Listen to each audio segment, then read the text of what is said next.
my co-presenters. So first of all, I wanted to thank Rob very much. Rob and I were introduced through a program that I was familiar with out of New England that provides small business resources, and he came highly recommended as an individual with specific expertise in terms of understanding the culture and the needs of executive recruiting. It's an executive recruiting context that is finding positions and roles for veterans who are looking to find that job that aligns with what they want to do.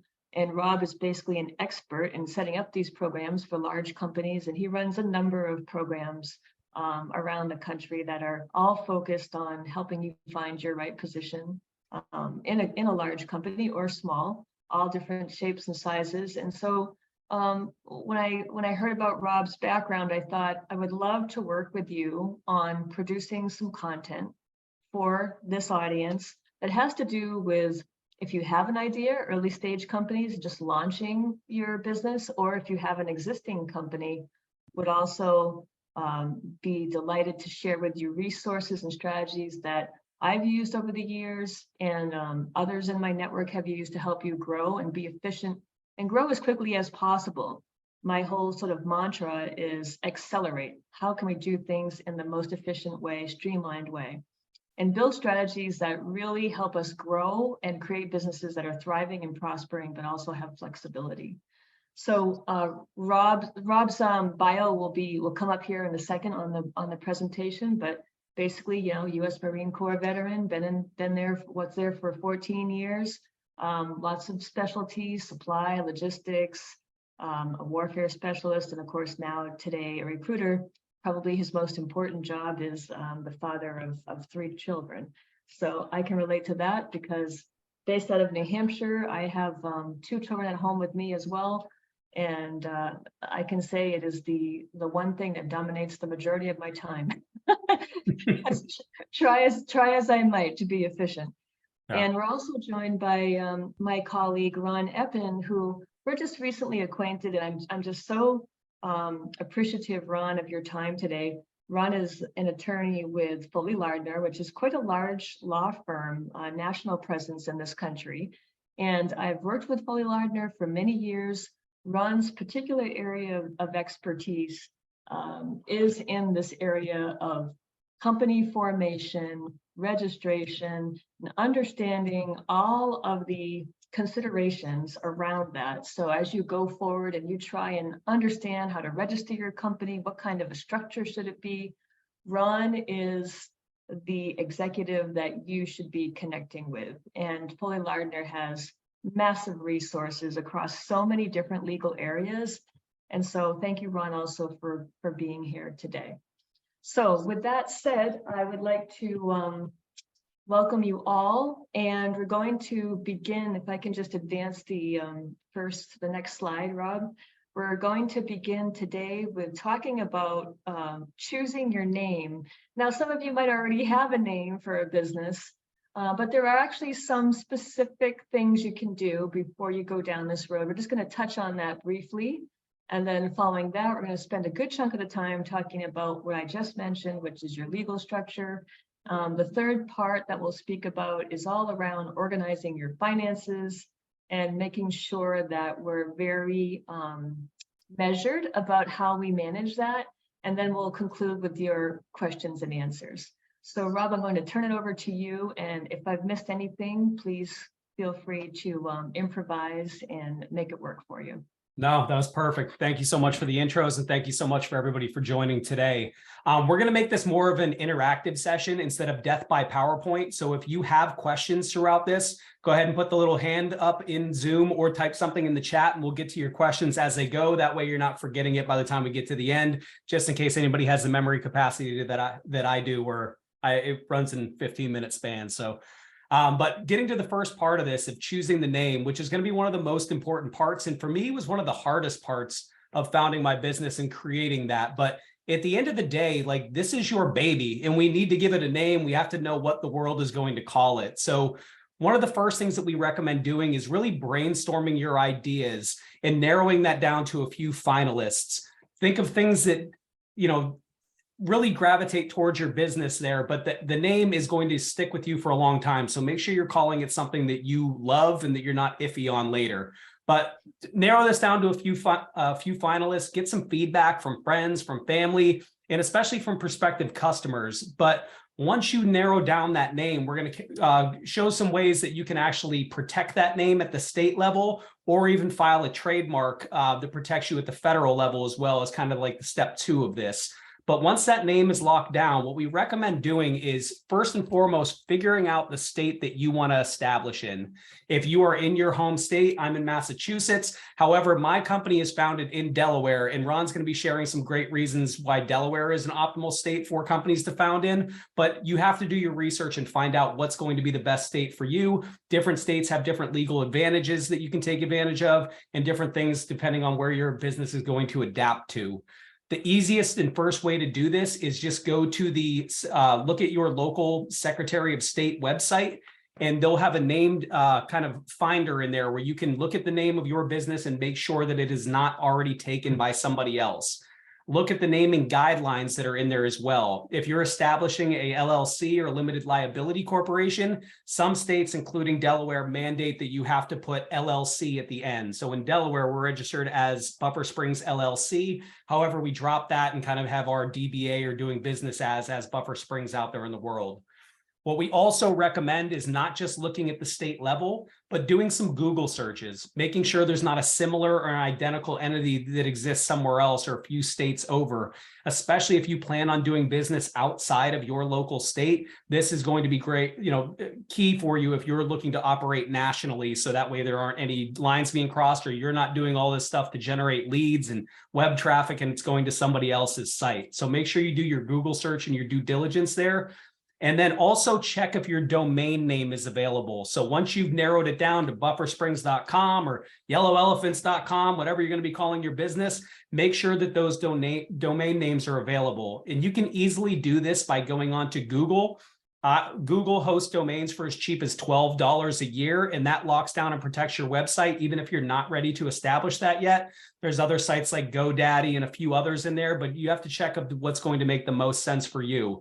But do your due diligence up front, make sure that you have that name, and if it is available, lock that down. That's going to help solidify this in your mind that you are staking claim on this, and help get traction on that business and protect you and your domain going forward.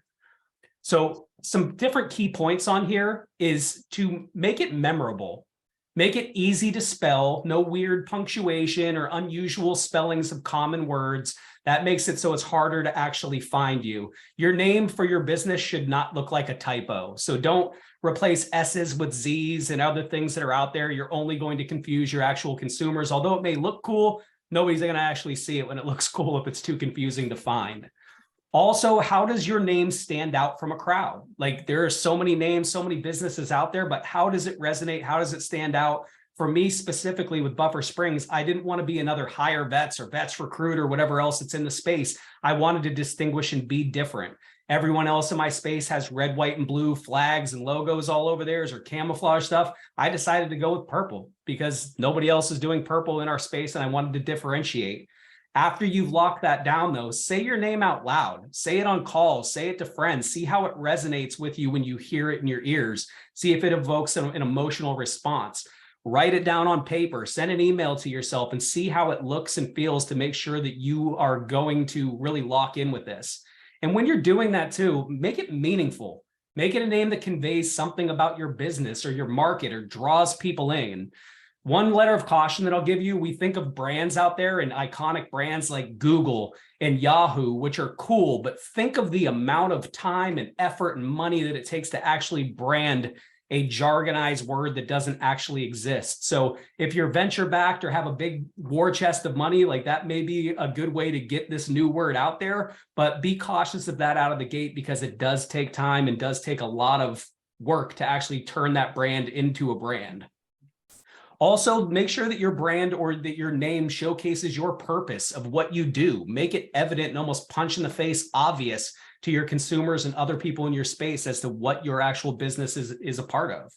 Make it consistent with your brand. You're building a brand around this name. So your color schemes, your verbiage, your purpose, your mission, your vision all have to coincide and become one living, breathing thing. So that has to be meaningful to you, has to be meaningful to your consumers. But ideally, again, it should evoke an emotional response from you and from whoever you put it in front of.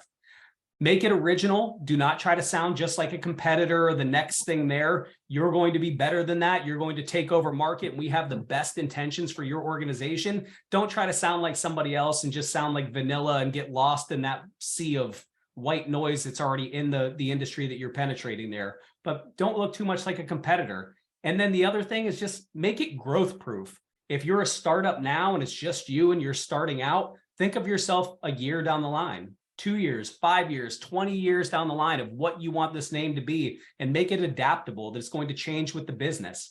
Think of future state. Right now, BufferSprings is doing training and consulting, but we have a ton of other things that we want to conquer in the veteran space. So we try to make it ambiguous on purpose to not paint ourselves into a corner.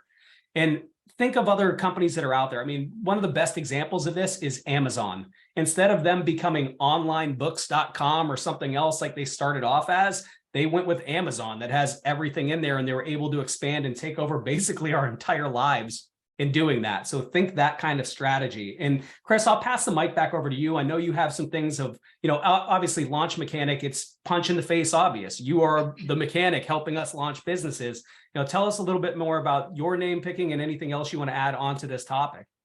Yeah, it just reminded me of a couple of interesting stories, one funny one. But my own name, my dad is a machinist, a retired machinist. And so I grew up my whole life looking at his shop, and he used to take things apart and put them back together. And so I always loved that aspect of his business. So when I was thinking about the work that I do with working with small businesses, we really take, we look under the hood, we get a small business, we look at all of the different aspects of it, and we try and get it up and running and speeding very fast. So launch mechanic seemed like an accurate or appropriate name, suitable name. On the funny side, way back in the 1800s, as my daughter likes to say, when I had my first job out of college, I graduated during a time when there was a recession, and I got this job opportunity because it was the only one that was available. So I took it, and my job was to sell the company's services. When I went there, the owner of the company, she's a lovely, smart woman, had a business that in those days they called it desktop publishing, which meant that everything was computerized and being printed on the computer for the first time, basically outdating copy-paste technology. And so I said, "What's the name of your business?" And she said, "Amanuensis." And, being 21 years old, I said, "Okay, I can do it." But I then found myself with a telephone directory and a phone. And for the next 12 months, everybody said to me, "What is amanuensis?" And I said, "Oh, it's one who publishes what another has written." And they said, "I don't get it." I can't even spell it. I can't think of it in my brain. Exactly. But I ended up with my 15% commission. I think I made $15,000 that year. But more recently, an interesting cultural story is I worked with a company about 10 years ago from Canada. I had a business called Flatbook. And my job was to put them in front of an investor group, which I did. I put everything together for them, never stopped and thought about their name, didn't even really, make the connection. But flats are apartments in Canada. Well, we don't call our apartments flats here in the US. So for the longest time, I didn't even make the connection about Flatbook. They later changed their name to Sonder, and Sonder became a multi-million-dollar company. It's a very, very successful business in Canada. They changed their name after they came to our session, and all of the people around the table said, "Nobody knows what a flat is." You need to change that. So these things do matter. And that's all I have to say about that for now, Rob. Yeah, and we're going to throw something in the chat at the end too. There's a business name generator where you can put in a keyword of what you do. Then it turns around these like cool names. Some of them are quirky. Some of them are off the wall weird. Like mine was like veteranextravaganza.com or something else, but it was just fun to like play around with it and see different things. So we'll throw that in the chat so you guys can mess around with it and just get some inspiration, if not a chuckle out of it. So moving on, I mean, this is a fun part of creating the name and the creative aspect of it, but creating a business is, it is a legal binding thing. It is a very, it's stressful if you don't navigate it the right way. So I am not a doctor, a lawyer, or a shaman or anything else, but we did bring a lawyer with 30 years experience onto the call today for adult supervision. So I'm not leading you guys down any kind of wrong gateways. So next portion of this we're going to cover is the actual legal structure of your business. And we brought Ron Eppen in from Foley and Lardner to share some of the best practices in getting to do this. So Ron, I'll pass the torch over to you for this. Thanks, Rob. And I'll try to advance the slides myself, but I sometimes have limited success in doing that. So I may have to shout out to one of you to pop it forward if I can't figure it out myself. Okay, so sorry Gotcha. about that. So hi everybody. Thanks for taking time out of your day. As Rob and Chris mentioned, I'm a lawyer here with Foley and Lardner. Most of what I do is I work with growth stage companies at various stages of development, from startups all the way through venture-backed and even private equity-backed companies. And so I'm used to working with people when they start businesses, when they grow them, and ultimately when they either sell them or try to take them onto the capital markets to get them even larger. So as Rob mentioned, one of the first things you have to think about, apart from what you would want to call a business, is how do you want to organize your business? And there are actually a number of different routes you can follow depending on what your business is and what you anticipate the future for your business holds. I generally, in the clients that I work with, we are looking at 5 or 6 options. One of which is a sole proprietorship, which is exactly what it sounds like. You just go into business as you. Maybe you're selling crafts, or you're selling products that you make, or you're selling your own services to someone as you in your own name.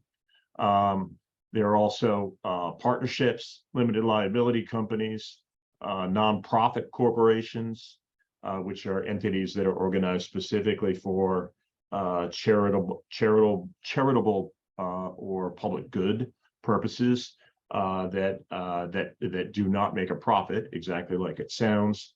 And I can, in order to become a nonprofit corporation, you actually have to make a specific filing with the Internal Revenue Service and be designated as such for a particular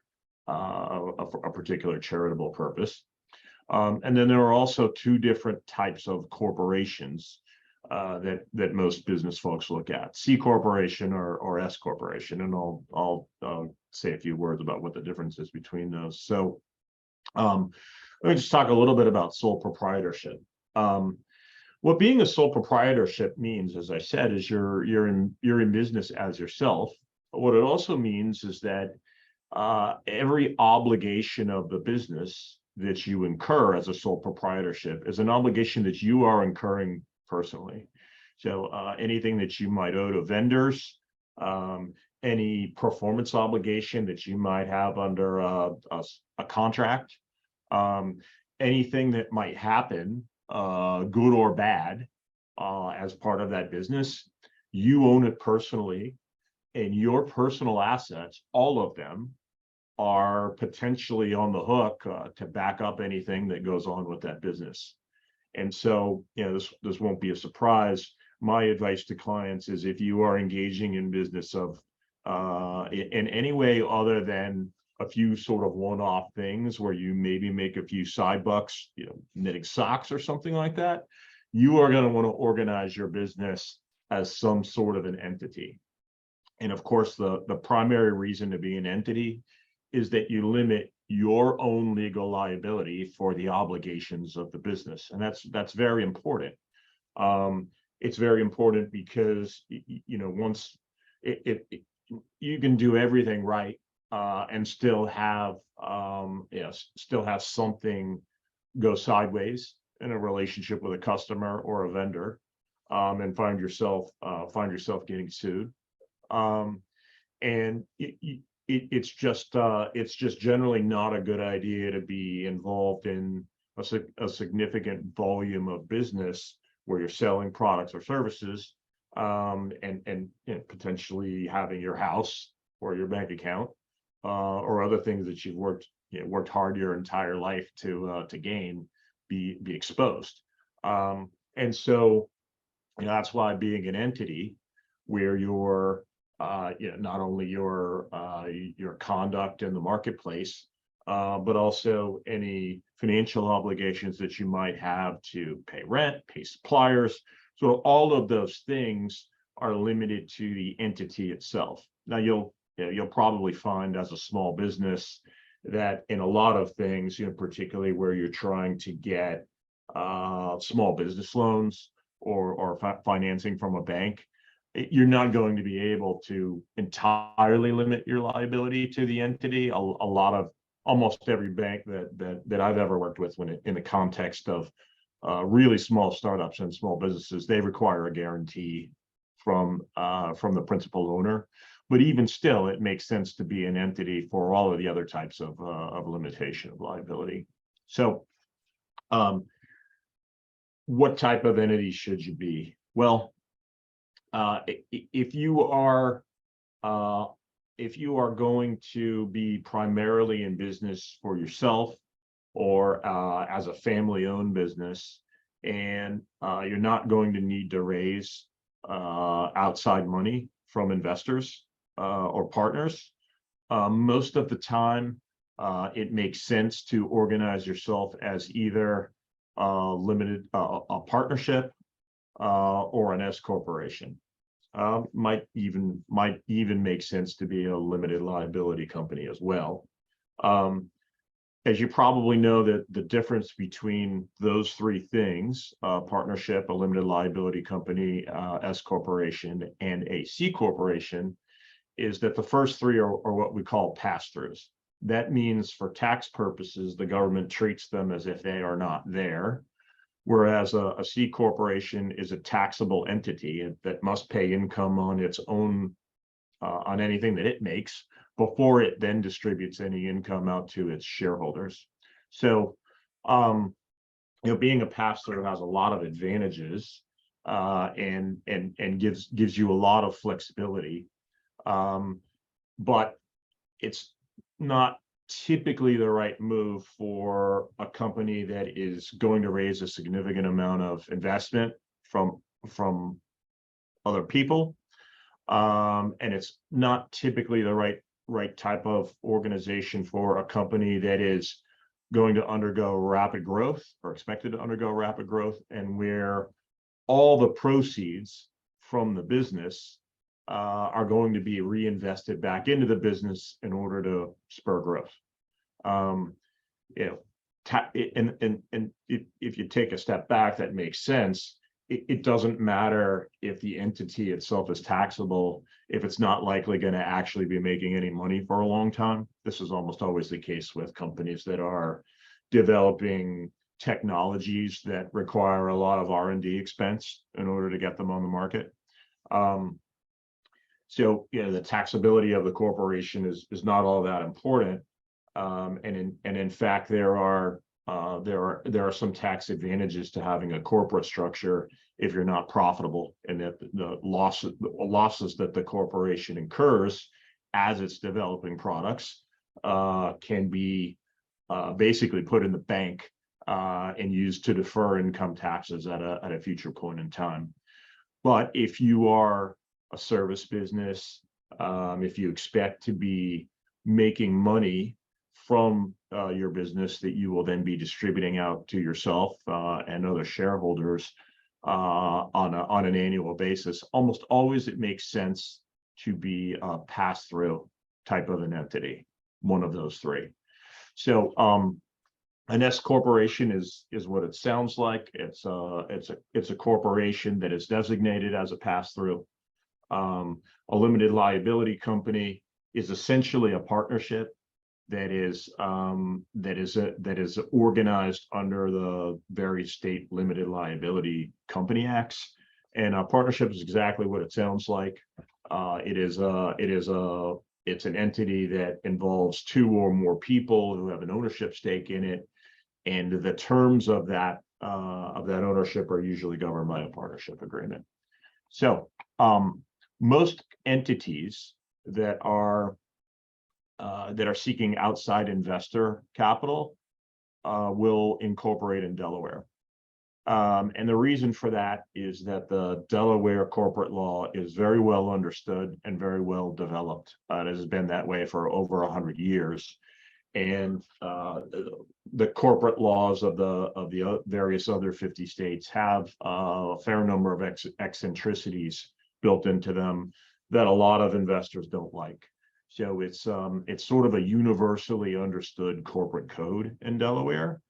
And that's why for any type of venture or family office or other investor-backed business, that's almost always going to be the preferred place to go. If you are instead a smaller business that is not looking to take outside dollars, and your primary goal is to just have limited liability protection, and you're generally going to be taking all of the income out of the company every year on an annual basis, Delaware might not make sense. Delaware is expensive. There is a franchise tax that has to be paid on an annual basis. And if you don't have outside investors that you need to answer to, and you don't have a lot of need for well understood corporate governance principles and all of that sort of stuff, then frankly, organizing in your home state might make the most sense.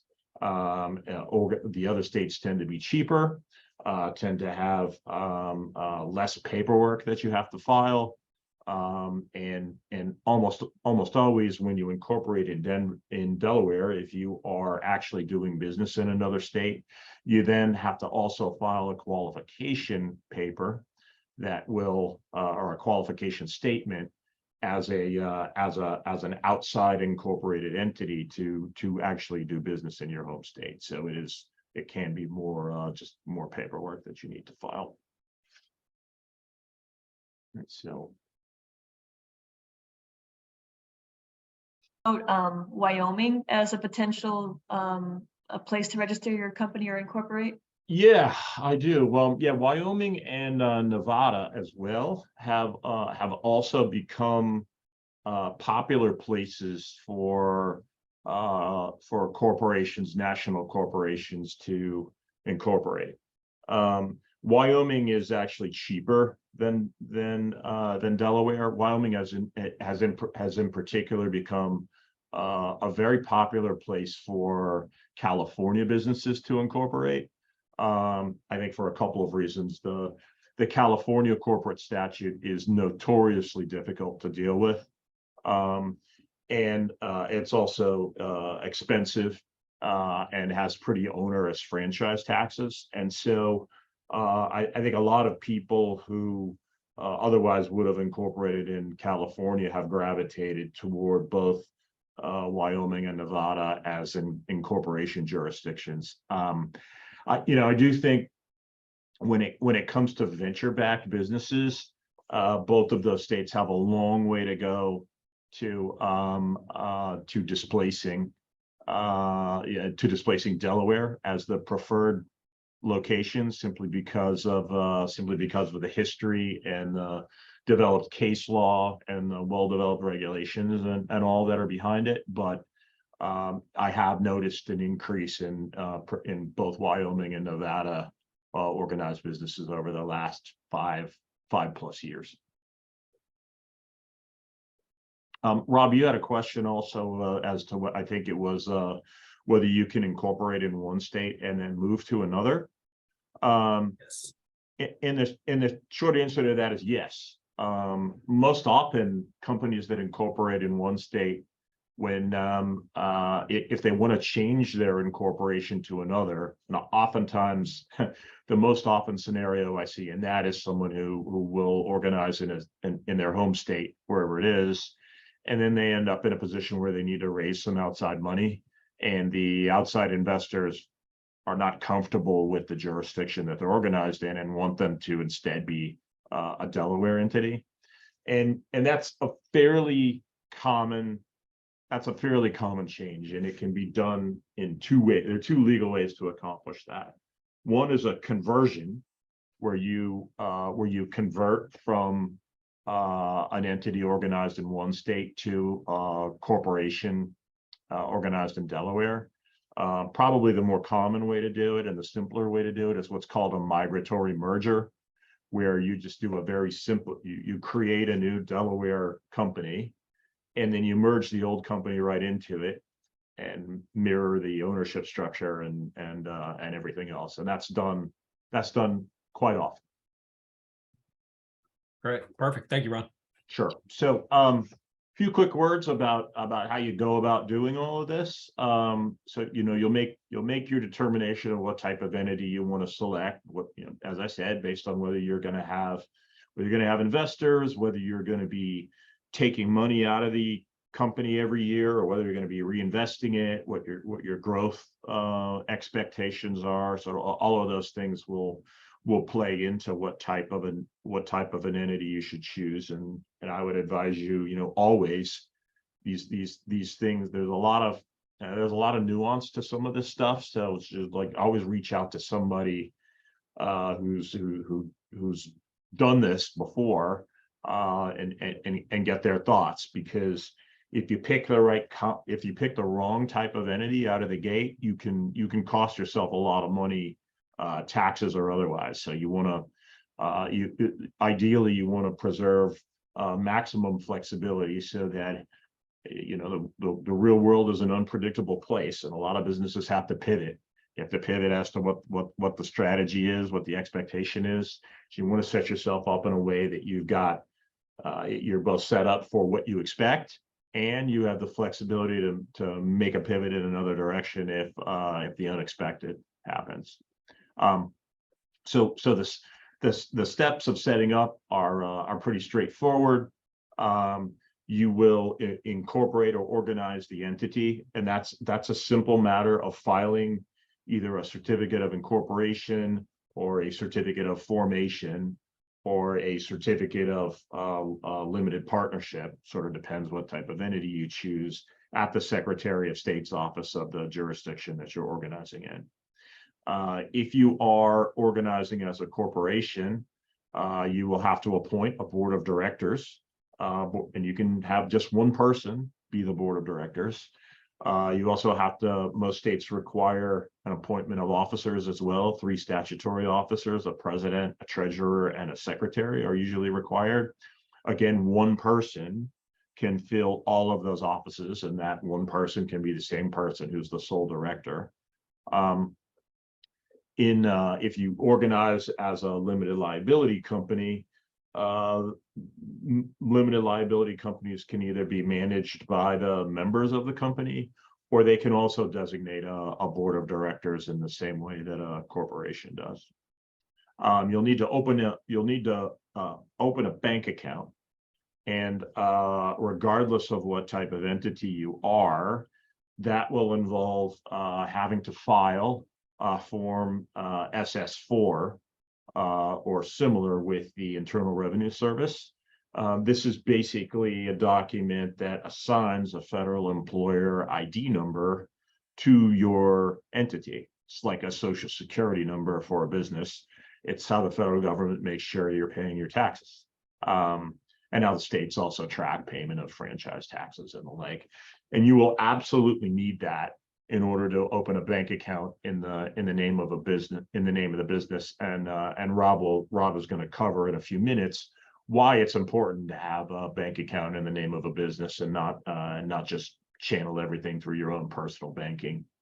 And then opening a bank account is typically fairly straightforward. You will almost always have to physically go into the bank with a couple of different forms of ID and undergo some KYC, know your customer procedures on the basis of the bank to make sure that you're not engaged in a criminal enterprise, laundering money, that sort of thing. But generally it's possible once you have a federal employer ID number to get a bank account opened within 48 to 72 hours in most instances. Other couple of important things to think of is, if you are going to have other shareholders, when you set up, you'll need to issue stock to them.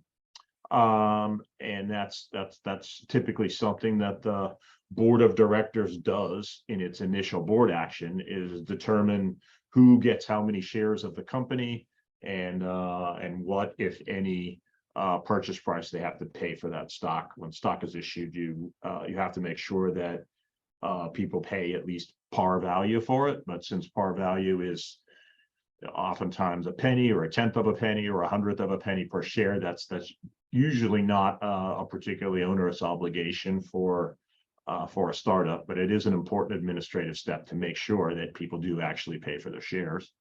You also need to think about payroll, insurance, tax withholding, those sorts of things. Most banks also offer this type of service, particularly as it relates to payroll and tax withholding and the like. My wife owns and operates a preschool with a partner, and they do their business banking through Bank of America, and B of A actually has a pretty easy plug and play payroll and tax withholding solution. That's going to be the case with most national and regional banks. And you do also have to think about, if you're going to have employees or contractors working with you, you'll need to have the appropriate setup for withholding, or a 1099 declaration where you don't have to withhold from independent contractors.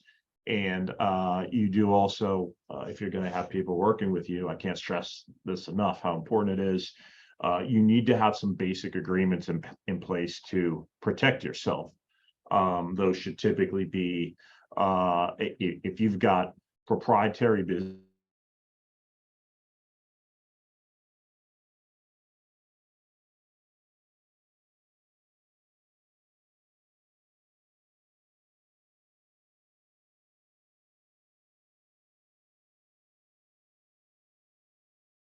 Getting a little bit of lag, so we'll wait for Ron's connection to hop back in.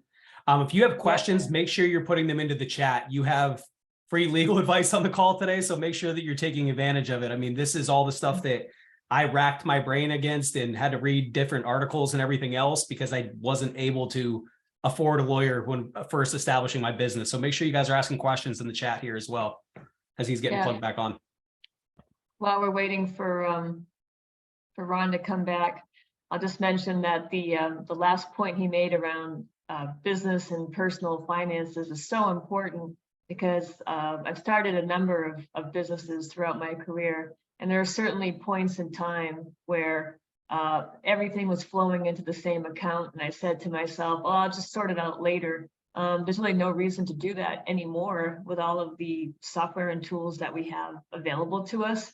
And when it comes to tax time, whether you have, well, in many cases, limited liability company, you really just save yourself a step, separating all of the expenses, make sure that one goes into the personal account, if the other expenses go into the business account, so that when you meet with your tax accountant or your bookkeeper, that's all sorted. All you have to do is just push a button and produce a report and give that to her or him, and that saves you hours and hours of going through receipts and so forth. There's almost no need to do that anymore. You'll put your receipts in the shoebox.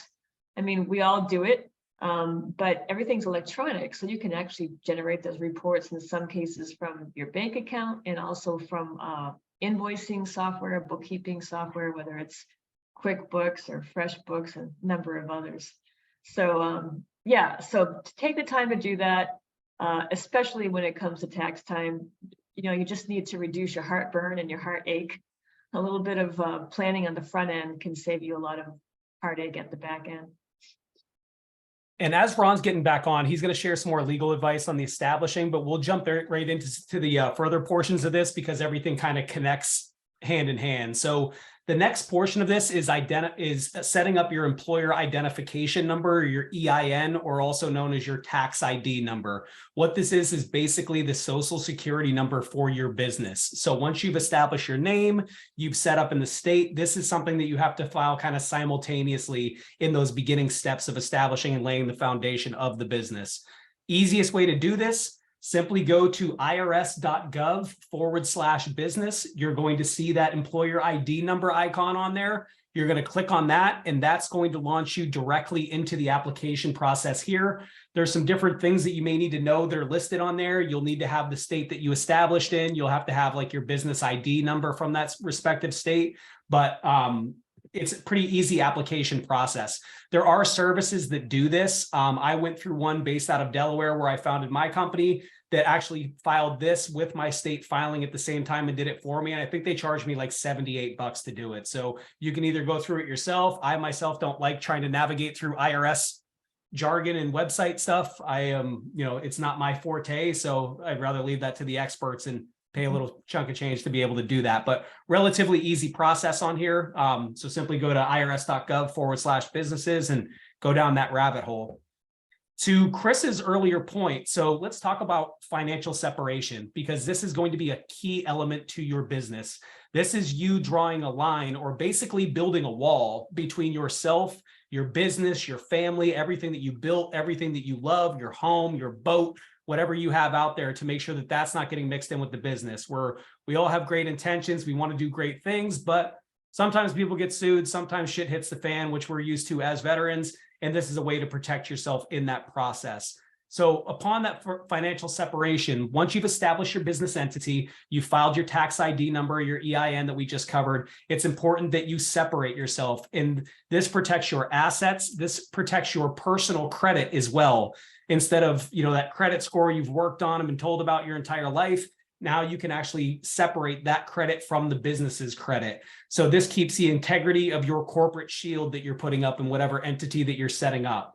Also, this helps if you go to sell your business or you hire contractors and employees, that you are separating your financial assets from the actual assets of the business to make it an easy sell. Sell the business off, they inherit the bank accounts, everything else, you walk away with your house, your boat, and everything else still in place. So what we recommend doing, as Ron said, and as Chris said, is opening up a small business account. There's large national chains that do this. I tried to do mine through Chase, and it was a little bit more of a pain in the butt to submit a bunch of documentation and everything else that they needed. But then I walked into a local credit union here in Massachusetts, Rockland Trust, and I was able to set up my bank account in about a half hour and walked out there with some sample checks and everything else, and I was ready to start cashing checks. So look at what's going to make the most sense for your business. There's also lines of credit that you can open up once you've established your checking account. But see if you're, the other option that you can have is if you have a personal bank right now that you love, you trust, you already have a relationship with, a lot of them have business accounts that you can open as well. So you're already in the system.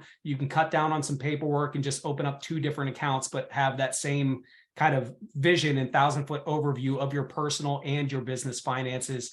This also helps you keep things organized for tax season, especially if you use a CPA or a bookkeeper or somebody else external. You can give them access or link them to this rather than you trying to hold things in a shoebox and everything else and then put it together at the end of the year, and then tax season becomes something that you dread. The other thing that you can do and that we recommend is applying for a DUNS number, especially if you're going to be doing business with the federal government or may take on government contracting. Dun & Bradstreet is the most widely used ID number for businesses in the United States. And again, it's crucial if you want to do business with the government, but it's also how businesses check credit of other businesses. So if you go to DNB, that's Delta November Bravo.com, it's free to set up and get that entity registered in Dun & Bradstreet. So I'm going to pass the torch back over, and we're going to kick off. Ron, you're back up and everything else. So we're going to go back to Ron's session on here and cover more of the legal stakes here. So let me go back to where we left off. Yeah, sorry about that, everyone. My computer decided to reboot itself and throw me out of every application that I had running. So that happened to me on our call last night. So yeah, it just booted me. So they always seem to pick the best possible time to do that. Yeah. So sorry about that. And Yeah, so and I really, I did want to make sure that you all had plenty of time at the end to ask questions. So I'll try to keep the last part here fairly condensed. So one I actually Vincent has a question. How easy is it to transfer ownership? Well, the answer to that question is it depends. It depends what kind of a company you are and how your ownership structure is organized. If you are a sole proprietorship, if you are a partnership or a limited liability company where there's really only a few partners, it's generally pretty easy, at least as far as the laws are concerned. It will almost always be a function of whatever your partnership agreement or membership agreement says. A lot of times, family-owned businesses and closely held businesses are set up so that you can't bring in another partner without the permission of the other partners. So the other partners would have a right, typically have a right to buy you out, or at least have the ability to say thumbs up or thumbs down over your bringing in a new prospective partner before you sell. That's entirely a function of what your partnership agreement says. If you're a shareholder in a company, and let's say you're the founder of a company and you've got a number of venture capital investors in your business, it's going to be really difficult for you to sell. The most investors typically want to tie founders pretty tight to the business. They don't want to invest because a big part of what they're investing in is whoever the founder team was that convinced them to put their money in there. And they're not necessarily okay with that team jumping ship and bringing in a new person to run it. So almost always, if you've got venture money in your business, there are going to be controls that either outright prevent you from selling, or will give the venture capitalists the right to be the ones who buy you out if you want to sell, or give them the right to exit, what's called a co-sale or a tag-along right alongside you, basically forcing whoever you want to sell your shares to buy them out as well. So I think it's often in smaller businesses, it's almost always a function of your partners and whether they're okay with your selling out. In venture-backed businesses, it's pretty tough to make that switch. So a few things to think about after you've incorporated. You do need to have almost always a business license from whatever the city or town is that you're operating in. Once you've set up an entity, that includes an obligation to file a tax return. This is the case whether the company is making money or losing money. It doesn't matter. You have to file a tax return every year anyway. And that's both federal and state. Typically, if you're a very small business with simple operations, those tax returns are something you can do yourself. If you're set up particularly as a pass-through entity and you've got other partners that are part of your pass-through entity, it almost always makes sense to have at least a small business accountant do your taxes, because there are going to be a lot of information and a lot of answers to questions that you're going to have to give to your partners that you're not going to want to deal with, that accountants are used to dealing with all the time. You will have to file an annual report, whether you're set up in Delaware or another state. That's a simple one-pager that says, I'm still in business. These are my officers. These are my board of directors. And this is our address. And the real purpose of that annual report is so the state can collect an annual fee from you, whether it's $100, $500, $1,000, just depends where you're at. A number of states have sales and use taxes that they require businesses that are selling either goods or services to collect and remit to the state. Some states are fairly lax about it, and you can simply make an annual payment of sales and use taxes. Some states are a real pain, And if you don't pay them as you receive them and remit them on a continuous basis, they will hit you with penalties, as well as just generally make your life miserable. You can pretty much guess which are the toughest states to deal with. Are the ones you would expect: New York, New Jersey, California, Illinois.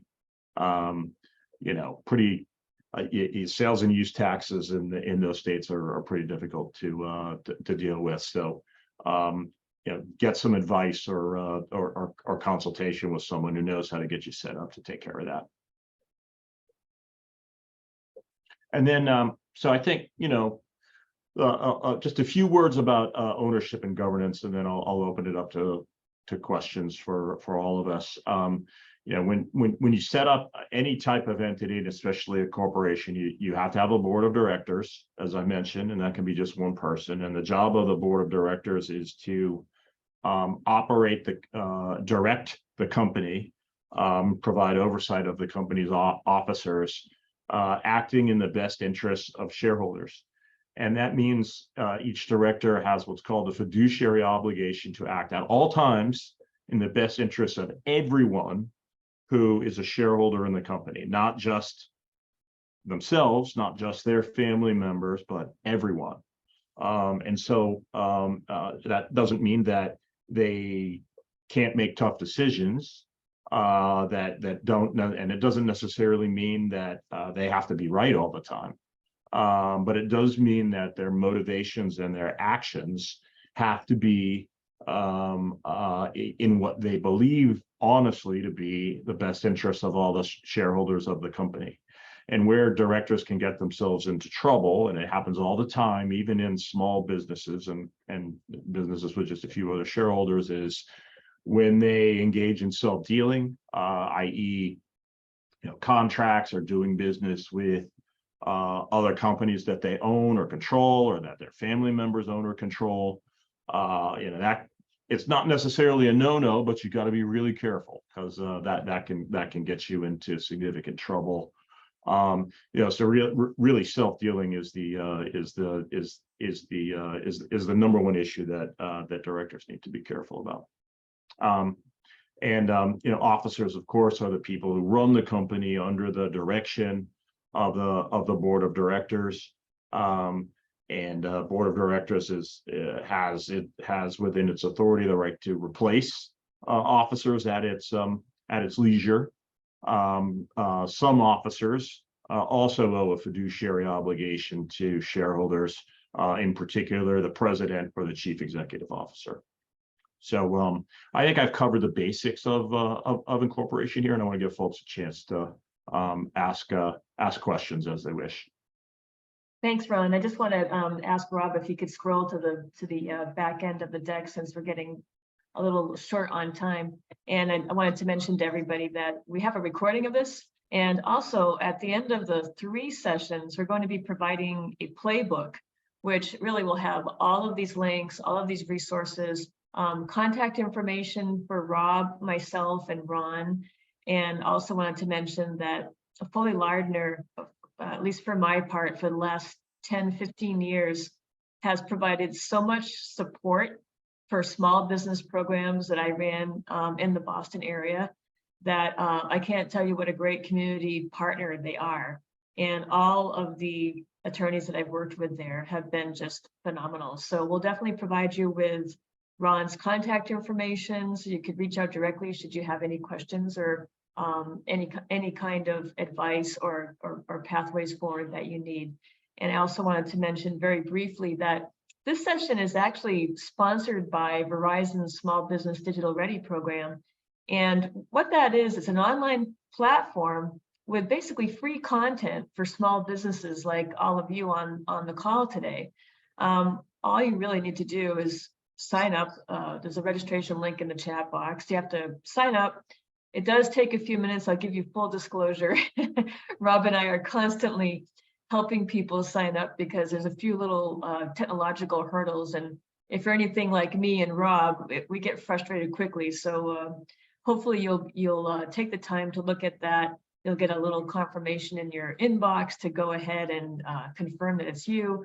And they'll ask you a few questions about what you're interested in. And then they provide a whole curated learning dashboard for you. They put a few screenshots here showing you some of the classes that are available.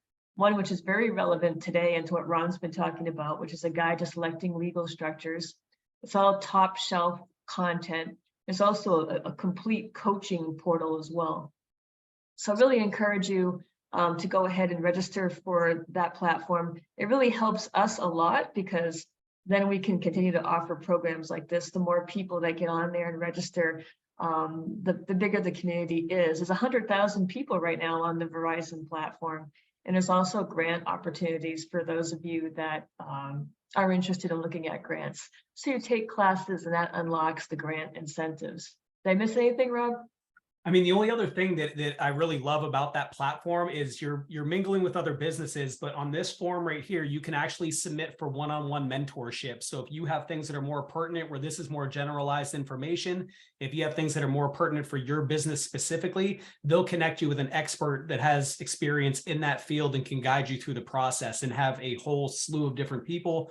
There's also like coaching sessions with subject matter experts that you can chime into. So it's more than just a few PowerPoint presentations and things like that I've seen in other accelerators or incubators. This is very hands-on and things that you can kind of pick your own adventure of what is more pertinent to your business. So highly recommend checking it out. I've learned so much from the platform already. So I am not only a client or subscriber or whatever, like I'm buying into this, and it's been immensely helpful for me growing my business. So highly recommend everybody check this out.